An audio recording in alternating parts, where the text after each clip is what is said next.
अभिषेक मिश्रा और आज की इस वीडियो में हम लोग 12वीं कक्षा के प्रश्नावली 3.2 के 18 से लेकर 22 तक के प्रश्नों को करेंगे।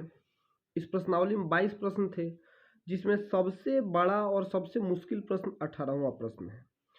तो हम लोग इसको सॉल्व करते हैं। ए हमें दिया हुआ है और आई 2 कोटि का एक तत्समक आयु है। तो आई 2 कोटि का है, इसका मतलब आप समझते हैं 1 0 और 0 1, यही तो होता है ना आइडेंटिटी मैट्रिक्स, 2 ऑर्डर का, 2 गुना 2 ऑर्डर का। तो सिद्ध करें आई प्लस ए बराबर आई माइनस ए इंटू ये कुछ दिया हुआ है। तो सबसे पहले हमें आई प्लस ए निकालना होगा। तो एल एच एस यहीं पर मैं निकाल दूं, एल एच एस। आई यहाँ है और ये यहाँ है, तो आई प्लस ए ये तो सीधे से जोड़ते हैं, 0 में 1 जोड़ेंगे तो 1 ही होगा।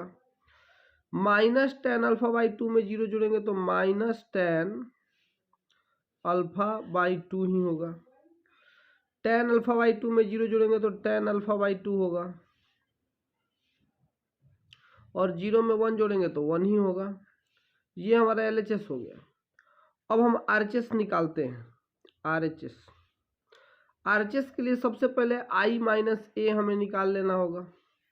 तो आई माइनस ए मैं सीधे यहाँ निकाल लेता हूँ। आई माइनस ए लिखे बिना मैं सीधे आपको निकाल के देता हूँ। आई यहाँ है, ए यहाँ है, 1 में से 0 घटाइएगा, 0 बचेगा। उसके बाद 0 में से माइनस टेन अल्फा बाई 2 घटाइएगा तो बस चिन्ह बदल जाएगा, टेन अल्फा बाई 2 हो जाएगा।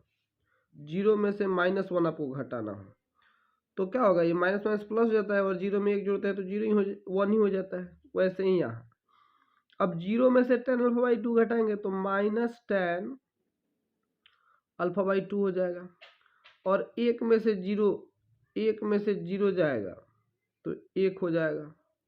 यहाँ हमसे कुछ मिस्टेक हुआ, आई माइनस ए करना था, तो 1 में से 0 जाएगा तो यहाँ भी 1 ही होगा,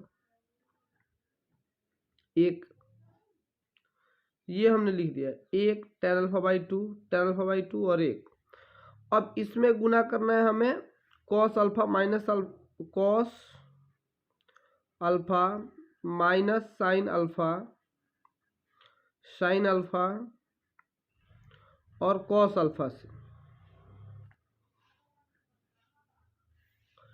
अब गुना करते हैं, आपको पता है कि रो से कॉलम में करते हैं, तो यहाँ मैं लिख लेता हूँ। अब 1 से कॉस अल्फा में करेंगे तो कॉस अल्फा ही होगा।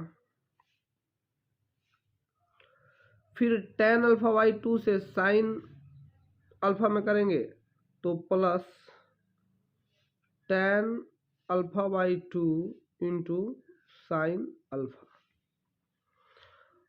अब इससे दूसरे कॉलम में करेंगे तो माइनस साइन अल्फा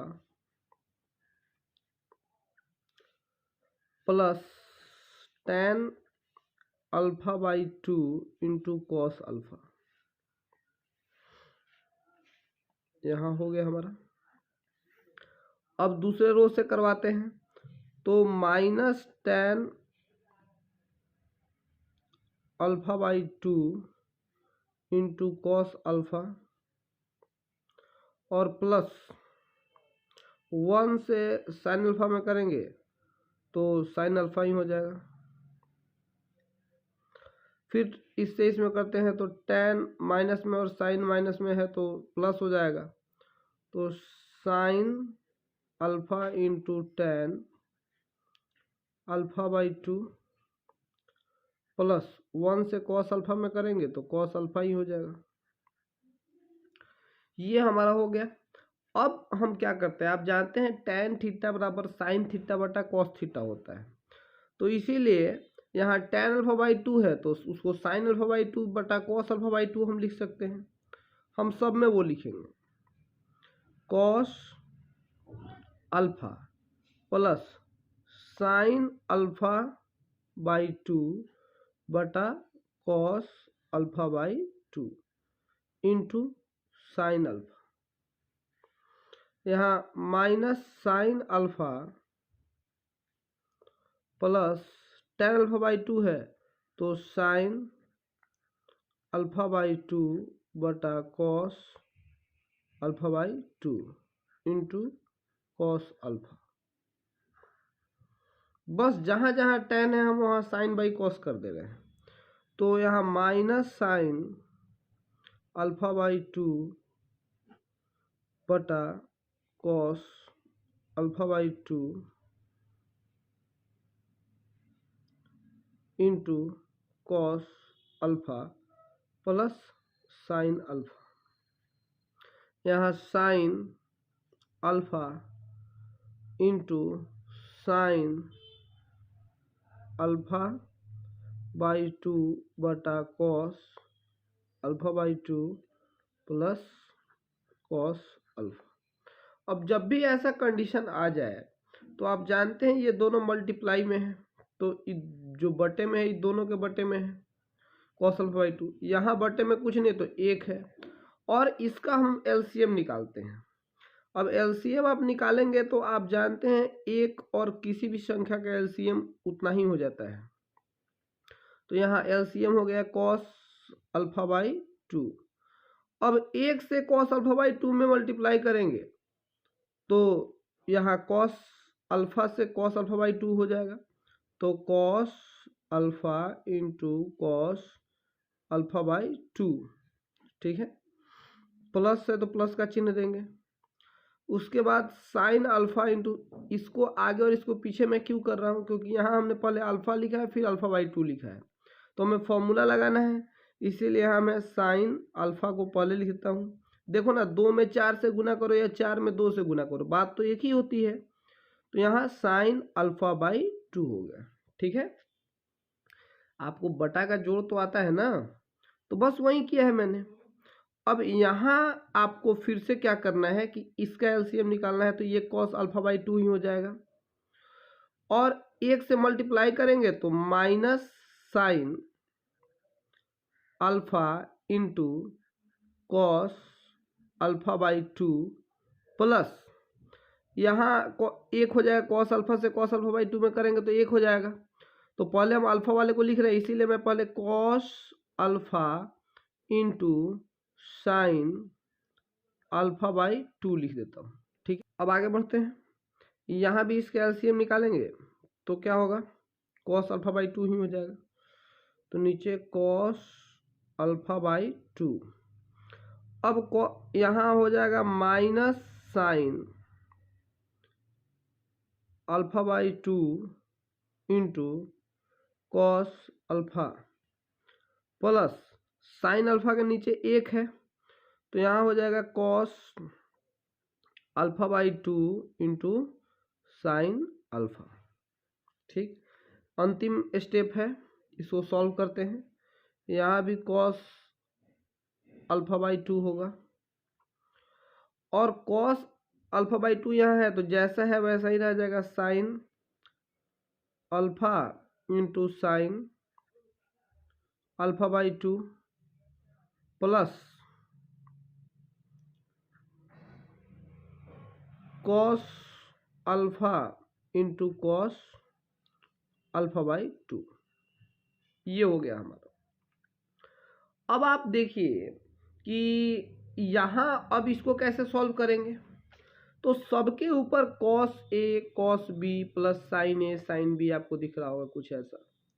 यहाँ cos A sign B minus sine A cos B मिल रहा है। तो मैंने 4 फॉर्मूले लिखे हैं यहाँ पे, इनके आधार पे सॉल्व होगा। मैंने नहीं लिखे हैं, लिखने वालों ने ही लिखे हैं, मैंने कॉपी पे लिखा है। तो यहाँ हमें कुछ इस टाइप का दिख रहा है, cos A into cos B plus sine A into sine B. तो ये किसका फॉर्मूला होता है, cos A into cos B minus sine A into sine B, minus नहीं प्लस है, plus sine A into sine B, ये होता है कॉस ए माइनस बी, ठीक है। तो मैं यहाँ क्या करूँगा कि यहाँ वो फॉर्मूला लगा दूंगा, तो ये हो जाएगा ऊपर cos alpha minus alpha by 2 बटा कॉस अल्फा बाई 2, ठीक है।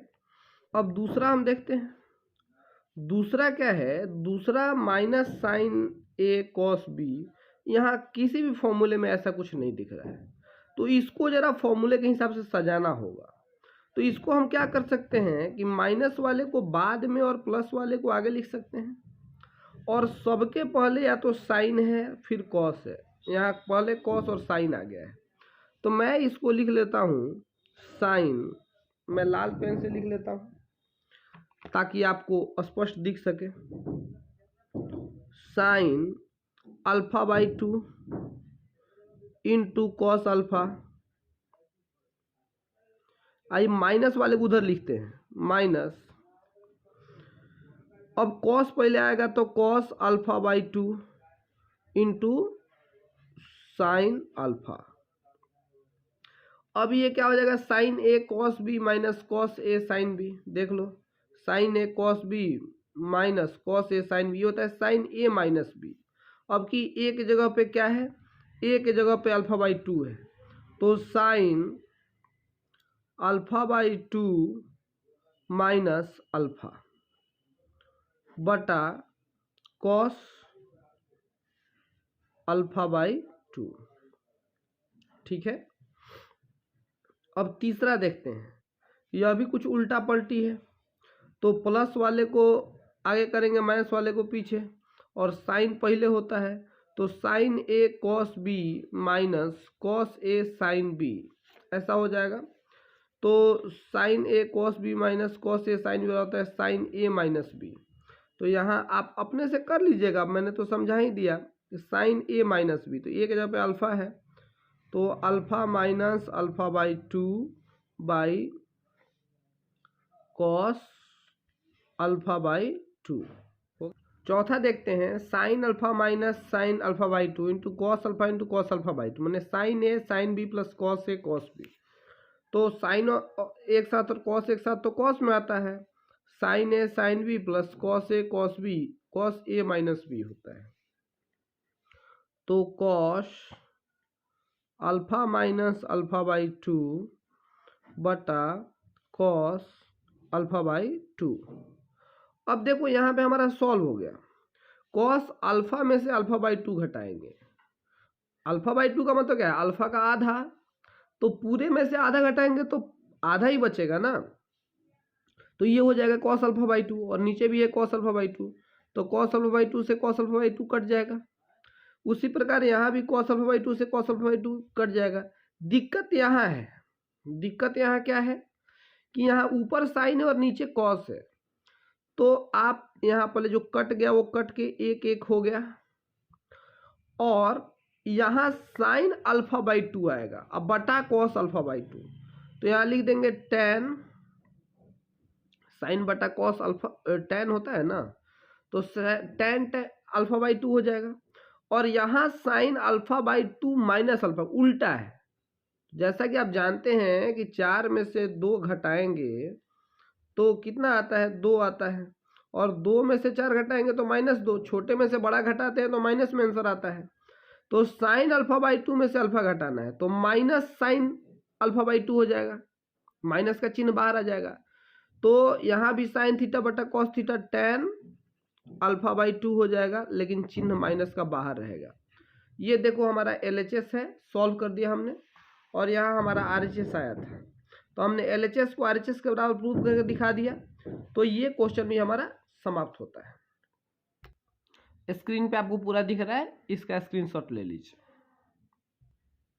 अब 19वां प्रश्न, किसी व्यापारी संघ के पास 30,000 रुपया है जिसको 2 कंपनी में निवेश करना है, एक पे 5% वार्षिक और दूसरे पे 7% का ब्याज मिलता है, तो इसको बताना है कि 30,000 रुपया को 2 प्रकार के बॉन्डों में कैसे निवेश करें, कितना कितना करें कि कुल 1800 रुपये ब्याज मिले और 2,000 रुपये ब्याज मिले।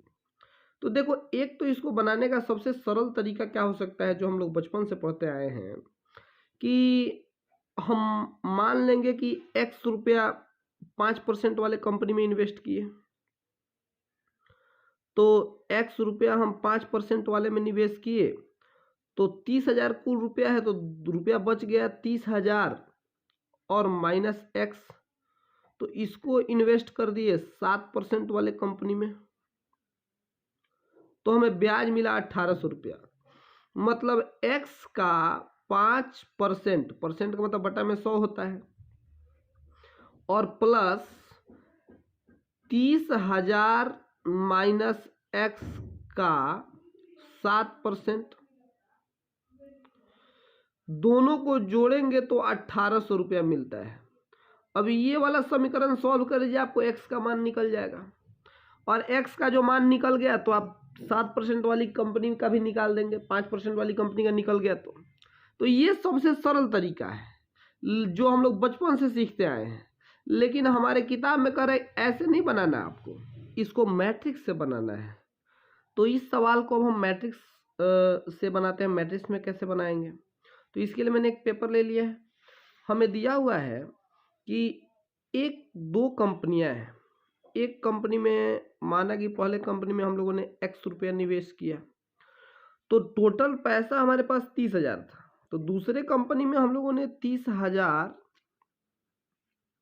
माइनस x रुपया इन्वेस्ट किया, ठीक है। और पहले में हमें ब्याज मिला 5%, तो 5% को मैं 5/100 लिख दूं, और दूसरे में ब्याज मिल रहा है 7/100, और हमने प्रिंसिपल से इंटरेस्ट में मल्टीप्लाई किया तो हमें टोटल इंटरेस्ट मिला 1800 रुपये का। ये मैं पहला क्वेश्चन सॉल्व कर रहा हूँ। आप यहाँ देखिए, आप बस इसको सॉल्व कर लीजिए, x का मान निकाल लीजिए और हो जाएगा। मैं कर देता हूँ, एक क्वेश्चन मैं कर देता हूँ, दूसरा आप खुद से करिएगा। यहाँ 2000 रख के, तो x में 5/100 से मल्टीप्लाई करेंगे। सर इसको आपने रो वाइज, इसको कॉलम वाइज क्यों लिया है? अगर वैसे नहीं लेते तो हम गुना कैसे कर पाते? गुना के लिए आप जानते हैं कि जैसे यहाँ 1 गुना 2 है, तो यहाँ 2 गुना 1 होना चाहिए। यहाँ मतलब इसके कॉलम की संख्या इसके रो की संख्या से मिलनी चाहिए, तभी गुना हो पाएगा, इसलिए हमने ऐसा किया। तो अब यहाँ क्या होगा, 5/100 में x से करेंगे तो 5x/100 प्लस, अब 7 से करेंगे तो यहाँ 7/100 से 30,000 माइनस x से करेंगे, तो मैं क्या करता हूँ, यहाँ लिख देता हूँ 7 गुना 30,000 माइनस x और बटा 100 बराबर 1800। अब हम क्या करते हैं, 100 और 100 का एलसीएम लेते हैं, तो 100 ही हो जाएगा। यहाँ 5x और प्लस 7 से मल्टीप्लाई कर दे इसमें, तो ये हो जाएगा 2,10,000 माइनस 7x बराबर 1800। अब 1800 में ये नीचे बटे में तो उधर भेज दें, गुना में चला जाएगा, और 5x और माइनस 7x माइनस 2x बराबर 1800 में 100 से गुना करेंगे तो ये 1800 और इस पर 2 और 0 आ जाएगा, 1,80,000 हो गया। और ये 2,10,000 प्लस में है तो इधर आकर माइनस में 2,10,000 हो जाएगा। अब 1,80,000 में से 2,10,000 घटाएंगे तो छोटे में से बड़ी संख्या जब घटाते हैं तो आंसर माइनस में आता है, और माइनस में 30,000। तो यहाँ से हमें x का मान हमने निकाल लिया, माइनस से माइनस कट गया, x का मान 30,000 बटा 2 तो 15,000। तो ये x का मान निकल गया। हमने पहले कंपनी में 15,000 निवेश किया, कुल पैसा 30,000 था, तो दूसरे कंपनी में कितना निवेश किए होंगे? दूसरे कंपनी में 15,000 निवेश किए होंगे, है ना। तो लिख देना, अतः प्रथम कंपनी में निवेश बराबर 15,000, तो दूसरी कंपनी में 30,000 माइनस 15,000 बराबर वो भी 15,000 हो जाएगा। तो इस प्रकार हमने अपना एक क्वेश्चन सॉल्व कर लिया, और ये बी नंबर जो है वो 1800 के जगह पे आप 2000 रख के इसको खुद से बना लीजिएगा। मैं 20वां प्रश्न बनाता हूँ। किसी स्कूल की पुस्तकों की दुकान में 10 दर्जन रसायन, 8 दर्जन भौतिक तथा 10 दर्जन और शास्त्र की पुस्तकें हैं। इन पुस्तकों का मूल्य 80 रुपया, 60 रुपया और 40 रुपया प्रति पुस्तक है। तो सभी पुस्तकों का मूल्य बताएं, मैंने सबका मिला के कितना पैसा होगा। तो इसका तो एक आसान तरीका है कि 1 दर्जन में 12 पुस्तकें होती हैं, तो 10 दर्जन रसायन का है तो 10 गुना 12 120 हो जाएगा, और एक ठो रसायन के पुस्तक का दाम 80 रुपया है, प्लस 8 दर्जन पुस्तकों का भौतिक विज्ञान की पुस्तकें हैं तो 12 में 8 से गुना करेंगे तो 96 होगा, और एक पुस्तक का दाम 60 रुपया है। तो 96 में 60 से मल्टीप्लाई कर देंगे। और 10 दर्जन और शास्त्रीय पुस्तकें, मैंने 120 पुस्तकें हो गई और एक पुस्तक का दाम 40 रुपया है। और इन तीनों को जोड़ देंगे तो हमारा आंसर आ जाएगा। लेकिन वही बात है, इसको भी मैट्रिक्स से बनाना है। तो पहले में हम क्या करेंगे, पहले मैट्रिक्स को रो वाइज लिखेंगे और उसमें हम पुस्तकों की संख्या लिखेंगे। 10 दर्जन रसायन है तो 10 गुना 120, 10 गुना 12 मैंने 120। और यहाँ 8 दर्जन है तो 96, 12 में 8 से 96, और फिर 10 दर्जन है तो 120। ये पुस्तकों की संख्या हो गई। यहाँ लिख दीजिए ये रसायन की पुस्तकें हैं, ये भौतिकी की पुस्तकें हैं, भौतिक को फिजिक्स कहते हैं और रसायन को केमिस्ट्री कहते हैं, सी ही लिख दीजिए। और अर्थशास्त्र को इकोनॉमिक्स कहते हैं तो ई लिख दीजिए। और इसमें मल्टीप्लाई कर दीजिए प्रत्येक के दाम से। तो इसका दाम 80 रुपया है, इसका 60 रुपया है और इसका 40 रुपया है। तो इन तीनों का मूल्य अगर हम निकाल दें, ये मल्टीप्लाई कर दे तो आंसर हमारा आ जाएगा। तो वही होगा, पहले से गुना करेंगे तो 120 गुना 80 जोड़ 96 गुना 60 और जोड़ 120 गुना 40। अब इसको आप मल्टीप्लाई कर लीजिए। मैं क्या मल्टीप्लाई करूँ, आपको खुद ही ये तो कर ही लीजिएगा। कम से कम जो आंसर आएगा वो आपका आंसर हो जाएगा। हम अंतिम 2 प्रश्नों को देखते हैं। ऑब्जेक्टिव प्रश्न है 21 और 22। पहले उसके लिए कुछ हिंट दिया है। मान लीजिए XYZWP 5 ठो मैट्रिक्स है। ये इनका क्रम क्या है, ऑर्डर 2 गुना n, 3 गुना k, 2 गुना p, n गुना 3 और p गुना k कोटियों के आयु हैं। नीचे दिए गए प्रश्न 21-22 का उत्तर चुनना है। तो p गुना y हमें दिया हुआ है, p गुना y, y यहाँ मैं लिख लेता हूँ, बराबर W इंटू वाई है, W इंटू वाई है। तो इसका जो ऑर्डर दिया है वो लिख लेते हैं हम। तो P का ऑर्डर दिया हुआ है, कहाँ है P का ऑर्डर दिया है P इंटू के। Y यहाँ दूसरे नंबर पे दिया हुआ है 3 इंटू के। W है चौथे नंबर पे तो n गुना 3 और y का तो है 3 गुना के। अब आप जानते हैं कि किसी भी मैट्रिक्स में गुना करने के लिए इसके कॉलम की संख्या इसके रो की संख्या के बराबर होनी चाहिए। यानी कि k का मान हमें यहाँ से 3 मिल गया, k बराबर 3 मिल गया। तो यहाँ 3 तो बराबर ही है।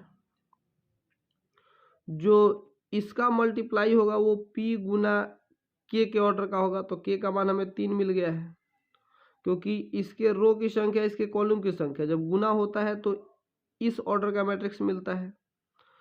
और इसका ऑर्डर क्या होगा, n गुना k। तो k का मान हमें 3 तो पहले से मिला हुआ है और n जो होगा वो p के बराबर होगा निश्चित रूप से। तो यहाँ कुछ है इस तरह से कि k बराबर 3 और p बराबर n। ये पहला आंसर हमारा सही होगा। ठीक, ये समझे आप। पहले मैंने सबका ऑर्डर लिख दिया। आपको मालूम है कि ऑर्डर जब और मतलब सबका ऑर्डर लिखने के बाद 2 मैट्रिक्स में गुना तभी हो पाता है जब इसके रो की संख्या इसके कॉलम की संख्या के बराबर हो। तो यहाँ से हमने k बराबर 3 निकाल लिया है। अब जब मल्टीप्लाई करते हैं तो जो नया मैट्रिक्स का ऑर्डर आता है इसका रो और इसका कॉलम ऑर्डर होता है। तो p गुना k पहले का होगा, दूसरे का n गुना k होगा। तो यहाँ k बराबर 3 तो पहले से है ही, तो यानी कि p n के बराबर होगा। तो वहीं हमने यहाँ कर लिया, p बराबर n और k बराबर 3।